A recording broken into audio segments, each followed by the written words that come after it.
away from a second consecutive title. Steph didn't play his best against Cleveland, but for some of the series, he had huge games in other parts of the playoffs, which got us to that point. That's all a part of it. And if we had won the last game, nobody would have cared about Steph or his struggles. Max, is Kerr making excuses for Curry? I take no pleasure in saying this.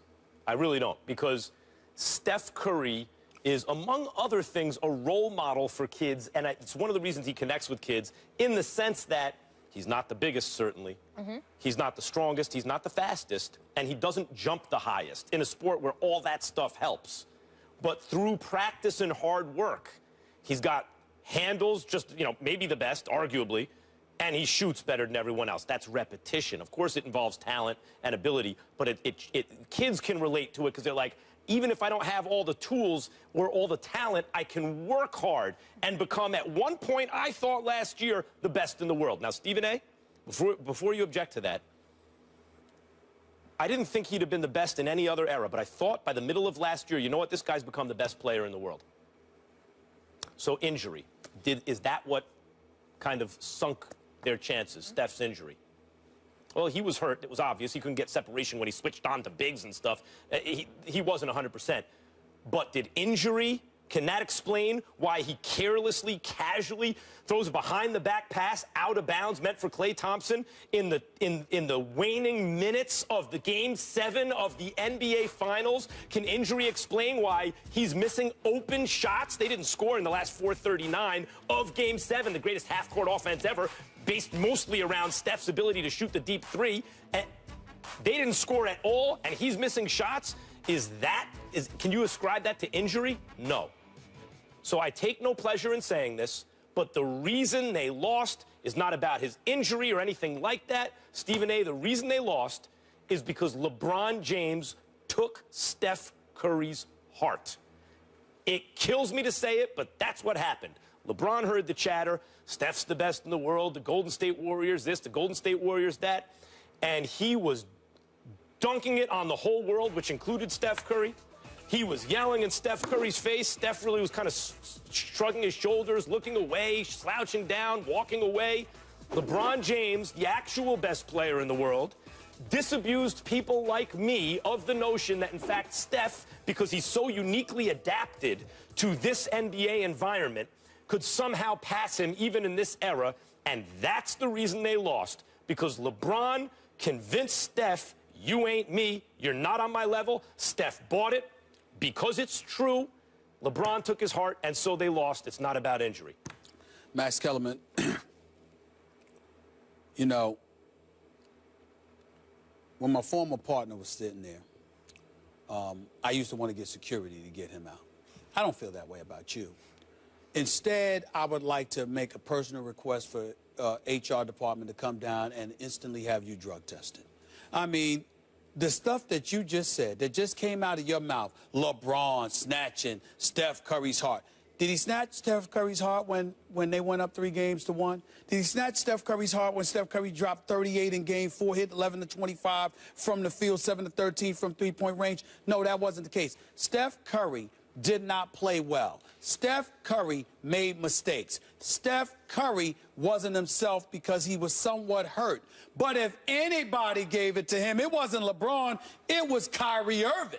Kyrie Irving, who averaged 27 in the finals. Kyrie Irving, who got hurt in overtime of Game 1, the previous NBA Finals, who would have beaten the Golden State Warriors the first go-round if they had been fully loaded and healthy that first NBA Finals against them. It wasn't about LeBron James. Yes, LeBron James blocked shots. Yes, LeBron James was doing damage. Yes, LeBron James was getting up in Steph Curry's mug and talking smack, which I absolutely, positively love. But LeBron James isn't sitting here today as an NBA champion for the Cleveland Cavaliers if Kyrie Irving didn't show up. You can act like you don't know, but you know. Well, you need help. Listen, you can't do it all by yourself. Let me say something right now. Who's the MVP? Who closed? No. Who's the MVP? LeBron, absolutely. Who closed? Yep. It was Kyrie Irving. Who was in Tyronn Lue switched Steph on to Kyrie so Kyrie can get that shot off. Wait a minute. We get all that. But the point that you're missing is that it was Kyrie who was in constant attack mode, salivating out of his mouth every second that Steph Curry was guarding him because he went right at him, because this is what you're supposed to do with a dude who's an offensive juggernaut, but potentially is a defensive liability. Now, do I think that Steve Kerr was making an excuse for Steph Curry? No. He was speaking in reality, but in the end, what it comes down to is that he's also glossing over what Steve Kerr could have done better. In retrospect, in hindsight, we had questions about Steve Kerr going for that all-time regular season record, allowing the guys to do so. Was that a mistake? Potentially. Steph Curry getting himself hurt in the Houston series, okay? And then obviously being a little banged up through Portland, and then obviously Oklahoma City. You still played them. During the finals, okay? Yes, he won, and they blew him out in Game 2. But he played 36 minutes in Game 1, 40 in Games 4 and 5, 35 in Game 6, 39 in Game 7. You've got Sean Livingston. You got Leandro Barbosa. You've got a multitude of other weapons that you could have used. You should have got Klay Thompson the ball a bit more than you actually Steph did. threw it away, doing the behind-the-back to Klay. You're talking one play. I'm talking the game. It's a one-possession game at the end. No, I'm saying you're talking a play. I'm talking over the course of the series. There were times that other people should have had the ball, and Steph Curry, dare I say, should have been used as a decoy. I don't think Steve Kerr did a good enough job of that. But in the end, it comes down to LeBron having help in Kyrie, Curry not having enough help in Steve Kerr for that particular Game 7. And ultimately, I don't think it was a choke job. I think it was the combination of injuries, greatness on the part of Kyrie. It's not a major choke job. It's an historic. Listen, I love Steph, but it was an historical choke job on par with LeBron's choke job in Miami against Dallas, 4 consecutive fourth quarters where he just doesn't want it. It's okay. He overcame it. He became a very clutch player, LeBron did. You can't say Steph didn't want it. Steph was missing. He wanted it. He was throwing the ball away. He did not choke. He did not choke. Look, he messed up, but he didn't choke. I am shocked at you. Yeah, he did not choke. Because you were once a newspaper columnist of extraordinary ability. I was. Able to tell the story, to discern and tell the story in Philadelphia, the story of what's happening. Now, I was due. And if you watched me during the NBA Finals, which I'm sure you did and you love doing so, the bottom line is I was telling the story then. It's the same story I'm telling now. I was texting you during the... That's right. That's right. And I have to educate you then. Now the tables have turned. Was it a plot line that Kyrie was going at Steph? Of course. That's a plot line. It's a minor plot line compared to the major story. There are lots of little storylines. The major story was the two juggernauts in the West and the East with a player who's really the greatest player of his era. But has his time passed? Has Steph now taken over? The consecutive regular season MVPs, 73-win team, beating Jordan's team. Are they better than the Bulls? You know, all this kind of stuff. Could Steph overcome LeBron? And they were up 3-1, and LeBron let Steph know, no, you can't. But LeBron, when the history of the NBA is written. But LeBron letting Steph Curry know speaks to the greatness of LeBron. It doesn't speak to Curry choking. You think Steph wanted it? Did it look like Steph wanted it? Excuse me. Again, he was going for it. He was just not healthy. He was just not, and he messed up. But he didn't choke. Oh, I can show you choke. When you mess up Game 6.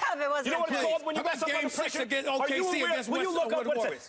Google, messing up under pressure. You know what you're going to see? Choke. No. I'll get that after the break. Did this close game get you a little more excited about the Warriors this season? No, it did not. I wish it did. It had me, it actually had the opposite effect. Really? It actually had me that much more annoyed at Kevin Durant going to Golden State. Because you look at the Western Conference. Look, I just saw my man CP3 the other day. NBA Players Association's new offices in Midtown. Spectacular job on all of those parts. He's really trying to do a phenomenal job of taking care of the players and setting the tone moving into the next millennia. He should be very proud of himself. But I don't see his Clippers team really competing with the Golden State Warriors, because as long as you get to foul DeAndre Jordan in the fourth quarter, you know, he's either going to have to make free throws or sit on the bench. And I'm sorry, that's not going to be enough to beat Golden State. Pau Gasol is very good and gifted, but this ain't Tim Duncan 3, 4, 5 years ago. And so everybody else in the Western Conference, as far as I'm concerned, are irrelevant and don't matter. And I think that while Golden State can be suspect defensively, particularly with the departure of Andrew Bogut and Harrison Barnes, the fact of the matter is they're so prolific offensively You can't afford to make mistakes when you have the ball. Otherwise, they'll bury you, which is what I anticipate they will do.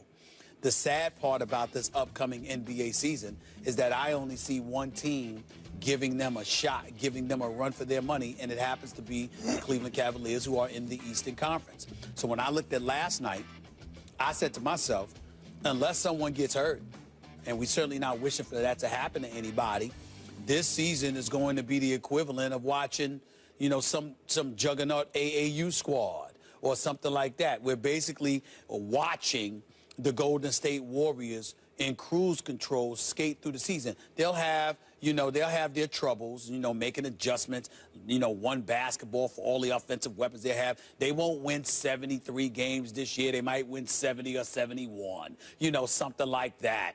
But in the end, once the regular season is over, and you're talking about the playoffs, you're talking about an elite offensive juggernaut of a team, to me, that can only be knocked off by the preeminent basketball superstar in the entire world. And his name is LeBron James. And whatever help you give him, that's going to be the only way that you have a shot to knock this team off. Last night reminded me of Warriors' dominance, because I looked at how Team USA was supposed to be so dominant, how interesting Australia made it, and I said everybody's going to jump on it and say, see, this could happen, this could happen. Oh, shut up. It's not going to happen, at least not during the regular season and into the Western Conference playoffs. I don't see it happening. It is imminent. Unless an injury takes place, it is Golden State, it is the Cleveland Cavaliers, a trilogy in the NBA Finals. That's what we have to look forward to. And unfortunately, I have to look forward to getting stuck in airports over the course of 2 weeks or so next June. That's what happened every single time. Every single flight I had was delayed. I spent more time in the San Francisco International Airport. I thought you make that so was my many home. people's days. I thought that was my home. Pictures with you, they might as well have bought me a couch, you understand, or with a bed and just put it there. You understand? Because that's how much I was in San Francisco's airport. I'm just going to be stuck again, and I'm disgusted. You did Sports Center hits from the airport. From the airport. You did. That was from the crazy. airport. That's quite a scene with him at the airport, too. I know why you asked the question, because you see a team you think is going to be unbeatable, almost kind of lose. They won by 10 points in the end, but you get pushed. You say, hey, maybe it's possible. Here's the problem. It doesn't change my opinion about the season at all for the Warriors, because this is not a one-and-done tournament in the NBA. If the Warriors were a college team and they were entering the NCAA tournament and one loss could knock you out, sure, then there's no such thing as an unbeatable juggernaut. Even the best teams ever could lose to a mediocre team on an off night. A couple balls don't fall your way. But in the NBA, the best team always wins, because it's a best-of-7 series. So this doesn't change my mind at all about the upcoming season. That said, I'm very excited about the upcoming season. First of all, if you're a basketball junkie, you just like to watch NBA games, which I do. It doesn't matter who's playing. Milwaukee, they're kind of good now. Whoever it is. Utah, you see some young players, let alone the juggernauts, right? The big, sexy markets and the great teams. I'll just watch NBA, period. But coming into this season, Stephen A., you brought it up, a trilogy? Are you kidding me? The rubber match coming up where the Warriors beat a depleted Cavs team, and then the Cavs come back on the Warriors down 3-1 and beat them. And this is, in boxing, is called a rubber match because it bounces one way or another. 3 consecutive years, the same 2 teams. And it's so obvious that, as you say, barring catastrophic injury to a key player on one of those teams, or maybe even more than one player, Cleveland will 100% certainly come out of the East, and the Warriors will 100% certainly come out of the West. So in that sense, there's no drama. But in the fight, you get great NBA action in the meantime. Really? Really? Yeah.